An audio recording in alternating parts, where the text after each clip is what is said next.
여러분 안녕하십니까? 여러분의 보험 해결사 김성군입니다. 자, 오늘 장마가 또 중부지방에 또 내려와서요. 또 비를 뿌린다고 합니다.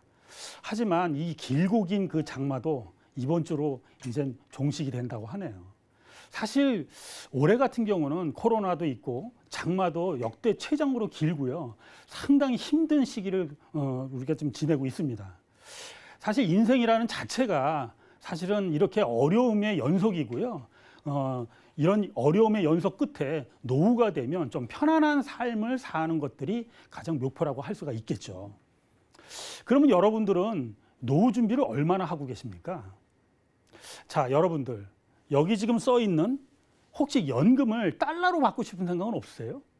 저는 연금을 원화로도 받을 수도 있고요. 달러도 받을 수 있게 준비를 해놨습니다. 그래서 오늘 저는 여러분들한테 연금을 달러로 받을 수 있는 방법에 대해서 설명하고자 합니다. 자, 여러분들 한번 보시면은요, 연금을 준비하는 방법은 우리가 크게 세 가지로 나눌 수가 있어요. 일단 제일 기본이 되는 게 국민연금이 되겠죠. 이 국민연금은 뭐 전 국민이 다 가입을 할 수가 있는 거죠. 그리고 의무보험입니다. 이거는 강제보험이고요. 최소한의 노후 보장을 할 수가 있는데 이런 국민연금 같은 경우는 무조건 원화로 받을 수가 있는 거예요. 그래서 베이스가 좀 될 수 있는 국민연금은 반드시 필요하고 또 해야만 되는 게 정상입니다. 두 번째로 보시면은요, 여기 지금 퇴직연금이라고 나와 있지 않습니까? 이 퇴직연금 같은 경우는요, 기본적으로 보면 근로소득자한테는 이 퇴직연금도 당연히 따라오는 겁니다. 예전에는 그냥 퇴직금을 수령을 했잖아요. 하지만 지금은 퇴직금이 아니라 퇴직연금으로 받게끔 법이 개정이 되었거든요.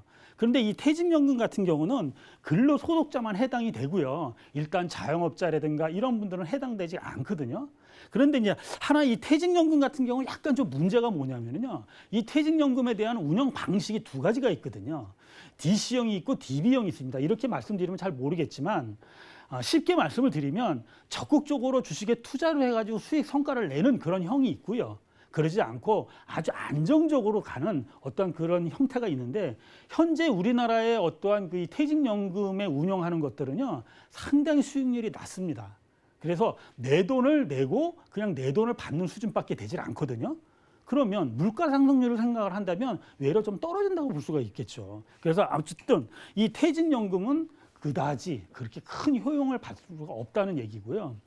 그러면 우리가 국민연금하고 이 퇴직연금하고 두 개를 합쳤을 때 우리가 노후에 내가 얼마를 받을 것이냐 생각하면 그 부족분은 어떻게 해야 되겠습니까?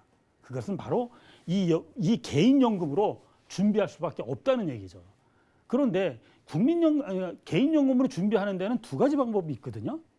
자, 기본적으로 우리가 얘기하는 변액연금도 할 수 있고요.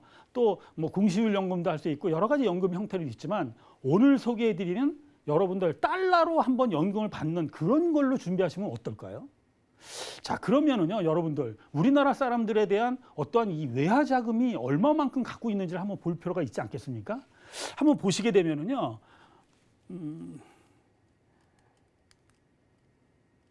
일단 달러에 대한 필요성을 먼저 말씀을 드리겠습니다. 달러에 대한 먼저 필요성은요, 일단 통화 분산을 할 수가 있어요. 지금 우리는 글로벌 세상을 살고 있지 않습니까?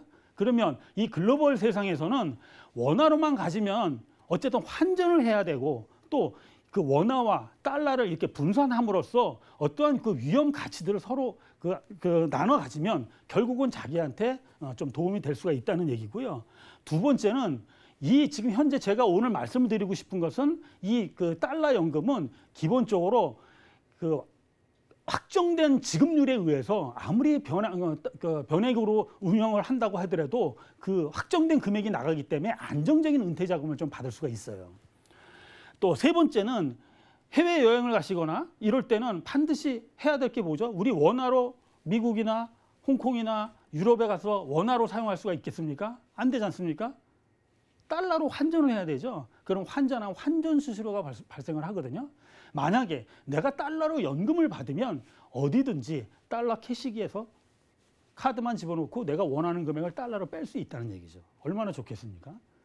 자, 마지막으로 만약에 자녀분이 계셔가 유학을 가신다. 그러면 내가 연금을 받은 거를 좀 모아놨다가 유학 자금으로 바로 그냥 송금하시면 돼요. 그렇기 때문에 환전에 대한 불필요한 어떤 그런 위험성을 바로 바뀔 수가 있다는 말씀이고요.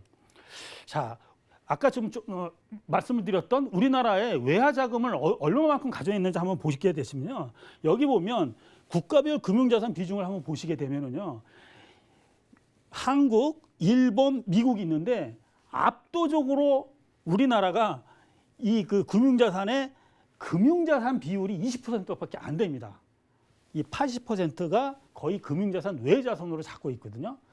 우리나라에 지금 부동산 열풍이 불어서 지금 많은 문제가 있죠. 우리나라 대부분 사람들이 어떤 이런 부동산에 많은 재산에 올인하고 있기 때문에 좀 문제가 되는 거고요.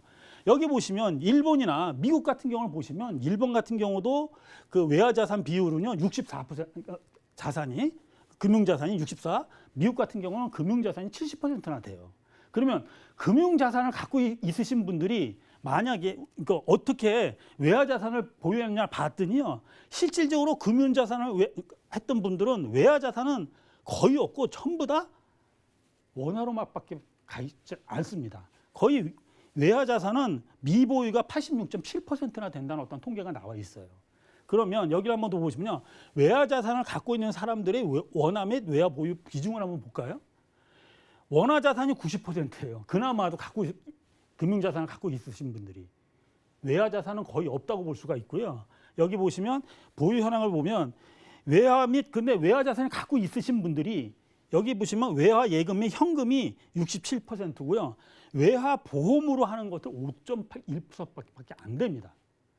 자, 여러분들 이런 현황을 보게 되면 일단 선진국인 일본이나 미국들이 금융자산을 왜 더 많이 갖고 있는 것들은 먼저 간 친구들을 보면 우리가 그 길을 따라간다라고 하면 결코 나쁘진 않다는 걸 볼 수가 있지 않습니까? 그래서 달러 자산을 좀 갖고 있는 것들, 이런 원화와 금융자산을 좀 많이 확보를 하시면서도 원화와 달러를 좀 분산해서 보유하시는 것도 하나의 방법이 될 수 있다고 생각이 들고요.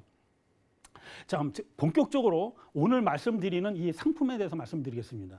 이게 보시면은요, 이 보험은요, 일단 달러 변액연금입니다. 가입 나이는 35세부터 75세까지 가입이 가능하시고요. 그다음에 납입 기간은 5년, 7년, 10년 이렇게 세 가지 형태로 되어 있습니다. 각 연도별, 각 가입 기간별로 각 최소 금액이 300불, 400불, 500불 월 단위입니다. 이렇게 정해져 있고요. 이 펀드는 미국 장기 회사 채권에 투자하게끔 되어 있어요. 근데 여기서 말씀드리는 미국 장기 회사 채권은요. 여러분이 잘 아시는 테슬라, 아마존, 애플 이렇게 초우량 기업의 그 채권에만 투자를 하기 때문에 상당히 안정성도 있고요. 사실 이런 그 회사의 그 채권들이요 수익률이 보통 5%에서 6% 정도 현재 나고 있습니다. 그러니까 상당히 안정성이 있을 수가 있고요. 또 사망을 하셨을 경우에는 계약자 적립금과 이미 납입한 보험료 중 좀 큰 거로 지급을 할 수 있는 걸 알 수 있고요. 그러면 이렇게 납입하는데 그럼 어떻게 확정이 되어 있느냐 한번 제가 설명을 해드리겠습니다. 자, 이 보험은요. 일단 변액이지 않습니까? 변액인데도 불구하고 만약에 평생 내가 한번 그 결정이 연금이 지급이 확정이 되면 그 금액은 변하지가 않습니다. 두 번째, 변액이다 보니까 하다가 투자 손실이 발생할 수도 있잖아요. 이론상으로나 어쨌든 하지만 투자 손실이 나도 내 연금액은 변하지가 않습니다. 또 하나, 내가 연금을 다 받았어요. 내가 낸 돈을 다 받았어요. 그래서 투자금이 다 고갈됐어요. 그런데도 불구하고 사망 시까지 계속해서 받을 수가 있고요. 금리가 아무리 떨어져도 그건 관계 없습니다.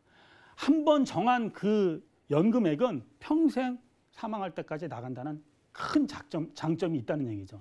변액인데도 불구하고 변액의 어떠한 그런 그 단점을 모두 다 보완한 그런 보험이라고 보시면 되시겠습니다. 자, 그러면 본격적으로 여러분들한테 직접적으로 제가 말씀을 드리면요. 가입 나이별 거치시 지급률을 한번 보시게 되면요. 35세 분이, 예를 들어서 35세 분이 납입하려고 즉시 개시하면 2.26%를 평생 지급하는 거거든요. 그러면 예를 들어 10년 납을 한다라고 하면 35세니까 납입 완료니까 10년 납이면 뭐 45세서부터 이렇게 받는다는 얘기겠죠. 자, 이게 이렇게 지급한 거를 여러분들 굉장히 보기 헷갈리시죠. 그래서 제가 예를 하나 들어서 설명해 보도록 하겠습니다. 자, 예를 들어서 45세 남성이 10년 납 기준으로요, 월 보험료를 예를 들어서 $1,000를 낸다고 가정을 해보겠습니다. 그리고 우리가 100세 세대지 않습니까? 그래서 100세에 사망한다는 가정하에 이 보험이 어떤 효용성이 있는지를 설명해 드리겠습니다.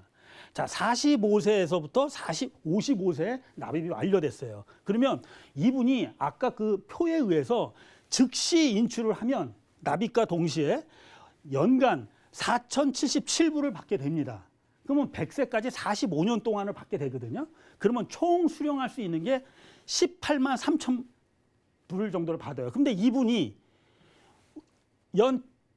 월 $1,000를 냈기 때문에 10년을 내면 12만 불을 내게 돼 있습니다. 12만 불. 그런데 100세까지 사시면 18만 3천 불을 받게 돼요. 굉장히 많이 받은 거를 이제 볼 수가 있겠죠. 그런데 이분이 만약에 나는 55세는 난 경제 활동을 계속해. 난 조금 더 할 수 있어. 한다. 했을 때 이분 55세에서 만약에 10년 동안을 만약에 거치를 하셔가지고 난 65세에서 받는다고 가정을 하면은요, 여기 보면 지급률이 6,322불로 올라갑니다. 그래서 100세까지니까 35년을 수령하면 무려 22만 1,000불을 받게 돼요. 그러면 거치를 하는 것이 더 유리한 게 뭐냐면, 이분 같은 경우는 만약에 55세 즉시 인출을 하게 되면 나머지 있는 게 15.6년, 그 다음에 63,465불인데요. 더 받을 수 있는 게. 이분 같은 게 여기 84세 원금이 회수가 됐지 않습니까? 그냥 84세 이후로 100살까지 받는 게 15.6년이니까 63,465. 근데 이분이 만약에 10년을 만약에 거치를 했다? 그러면 84세에 다 받게 되거든요. 그러면 이분은 6,320에 16년. 그래서 10만 불을 더 넘게 받아요. 그래서 거치를 하면 할수록 훨씬 더 유리하다는 것을 좀 볼 수가 있고요.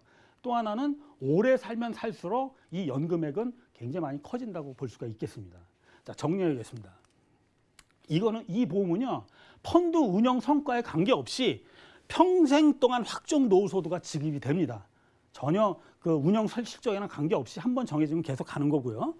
두 번째는 거치를 하면 그 연금액이 연봉리 4.5% 복리로 굴러가서 지급률이 상승이 되기 때문에 제가 아까 전에 표시했던 그렇게 나중에 돈을 더 많이 받을 수 있는 그런 혜택을 볼 수가 있고요.